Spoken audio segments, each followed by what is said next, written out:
Subscribe.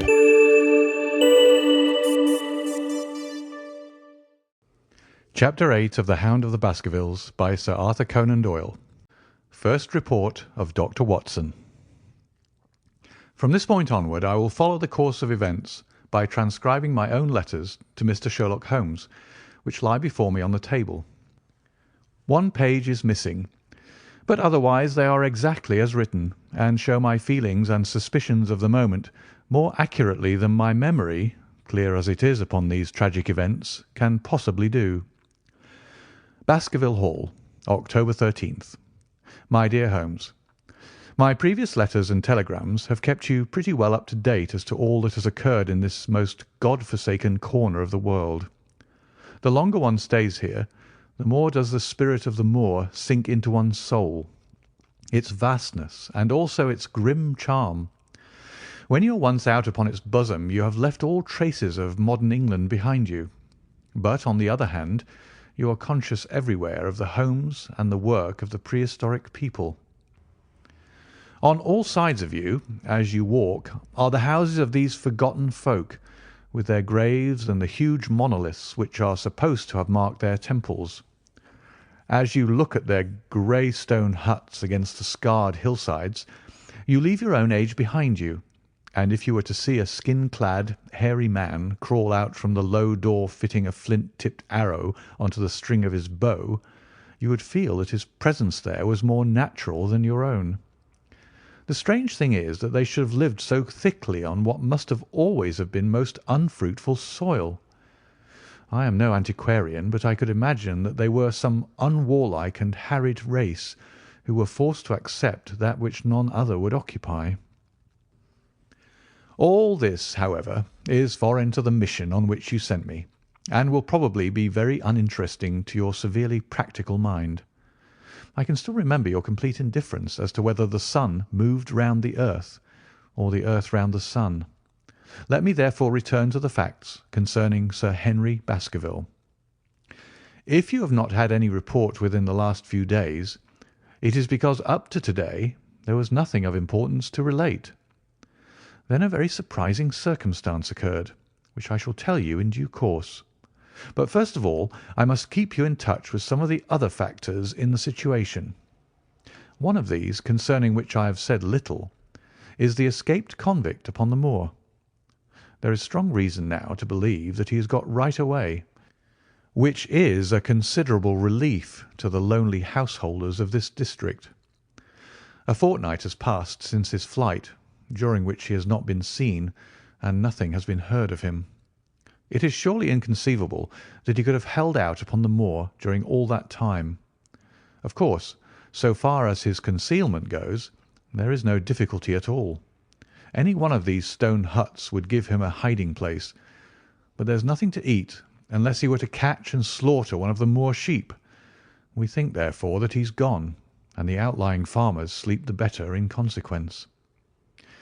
We are 4 able-bodied men in this household, so that we could take good care of ourselves, but I confess that I have had uneasy moments when I have thought of the Stapletons.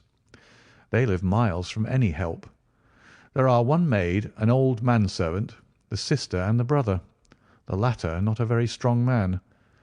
They would be helpless in the hands of a desperate fellow like this Notting Hill criminal if he could once effect an entrance. Both Sir Henry and I were concerned at their situation, and it was suggested that Perkins, the groom, should go over to sleep there, but Stapleton would not hear of it. The fact is that our friend the baronet begins to display a considerable interest in our fair neighbour. It is not to be wondered at, for time hangs heavily in this lonely spot to an active man like him, and she is a very fascinating and beautiful woman. There is something tropical and exotic about her which forms a singular contrast to her cool and unemotional brother, yet he also gives the idea of hidden fires. He has certainly a very marked influence over her, for I have seen her continually glance at him as she talked as if seeking approbation for what she said. I trust that he is kind to her. There is a dry glitter in his eyes and a firm set of his thin lips, which goes with a positive and possibly a harsh nature. You would find him an interesting study. He came over to call upon Baskerville on that first day, and the very next morning he took us both to show us the spot where the legend of the wicked Hugo is supposed to have had its origin. It was an excursion of some miles across the moor to a place which is so dismal that it might have suggested the story. We found a short valley between rugged tors, which led to an open, grassy space flecked over with the white cotton grass. In the middle of it rose two great stones, worn and sharpened at the upper end until they looked like the huge corroding fangs of some monstrous beast. In every way it corresponded with the scene of the old tragedy. Sir Henry was much interested, and asked Stapleton more than once whether he did really believe in the possibility of the interference of the supernatural in the affairs of men. He spoke lightly, but it was evident that he was very much in earnest. Stapleton was guarded in his replies, but it was easy to see that he said less than he might, and that he would not express his whole opinion out of consideration for the feelings of the baronet. He told us of similar cases, where families had suffered from some evil influence, and he left us with the impression that he shared the popular view upon the matter. On our way back we stayed for lunch at Merripit House, and it was there that Sir Henry made the acquaintance of Miss Stapleton. From the first moment that he saw her, he appeared to be strongly attracted by her, and I am much mistaken if the feeling was not mutual. He referred to her again and again on our walk home, and since then hardly a day has passed that we have not seen something of the brother and sister. They dine here to-night, and there is some talk of our going to them next week. One would imagine that such a match would be very welcome to Stapleton, and yet I have more than once caught a look of the strongest disapprobation in his face when Sir Henry has been paying some attention to his sister. He is much attached to her, no doubt, and would lead a lonely life without her, but it would seem the height of selfishness if he were to stand in the way of her making so brilliant a marriage. Yet I am certain that he does not wish their intimacy to ripen into love, and I have several times observed that he has taken pains to prevent them from being tête-à-tête. By the way, your instructions to me never to allow Sir Henry to go out alone will become very much more onerous if a love affair were to be added to our other difficulties. My popularity would soon suffer if I were to carry out your orders to the letter. The other day, Thursday to be more exact, Dr. Mortimer lunched with us. He has been excavating a barrow at Long Down, and has got a prehistoric skull which fills him with great joy. Never was there such a single-minded enthusiast as he. The Stapletons came in afterwards, and the good doctor took us all to the yew alley at Sir Henry's request, to show us exactly how everything occurred upon that fatal night. It is a long, dismal walk, the yew alley, between two high walls of clipped hedge, with a narrow band of grass upon either side. At the far end is an old tumble-down summer-house. Half-way down is the moor gate, where the old gentleman left his cigar-ash. It is a white wooden gate with a latch. Beyond it lies the wide moor. I remembered your theory of the affair and tried to picture all that had occurred. As the old man stood there, he saw something coming across the moor, something which terrified him so that he lost his wits and ran until he died of sheer horror and exhaustion. There was the long, gloomy tunnel down which he fled. And from what? A sheep-dog of the moor? Or a spectral hound, black, silent, and monstrous? Was there a human agency in the matter? Did the pale, watchful Barrymore know more than he cared to say? It was all dim and vague, but always there is the dark shadow of crime behind it. One other neighbour I've met since I wrote last. This is Mr. Frankland of Lafter Hall, who lives some 4 miles to the south of us. He is an elderly man, red-faced, white-haired, and choleric. His passion is for the British law, and he has spent a large fortune in litigation. He fights for the mere pleasure of fighting, and is equally ready to take up either side of a question, so that it is no wonder that he has found it a costly amusement. Sometimes he will shut up a right of way and defy the parish to make him open it. At others he will with his own hands tear down some other man's gate, and declare that a path existed there from time immemorial, defying the owner to prosecute him for trespass. He is learned in old manorial and communal rights, and he applies his knowledge sometimes in favour of the villagers of Fernworthy, and sometimes against them, so that he is periodically either carried in triumph down the village street, or else burned in effigy, according to his latest exploit. He is said to have about 7 lawsuits upon his hands at present, which will probably swallow up the remainder of his fortune, and so draw his sting and leave him harmless for the future. Apart from the law, he seems a kindly, good-natured person, and I only mention him because you were particular that I should send some description of the people who surround us. He is curiously employed at present, for, being an amateur astronomer, he has an excellent telescope, with which he lies upon the roof of his own house and sweeps the moor all day in the hope of catching a glimpse of the escaped convict. If he would confine his energies to this, all would be well, but there are rumours that he intends to prosecute Dr. Mortimer for opening a grave without the consent of the next of kin, because he dug up the Neolithic skull in the barrow on Longdown. He helps to keep our lives from being monotonous, and gives a little comic relief where it is badly needed.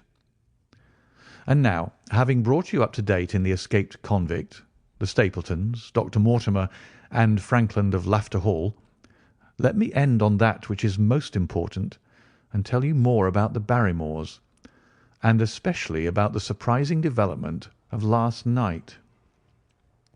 First of all, about the test telegram which you sent from London in order to make sure that Barrymore was really here. I have already explained that the testimony of the postmaster shows that the test was worthless, and that we have no proof one way or the other.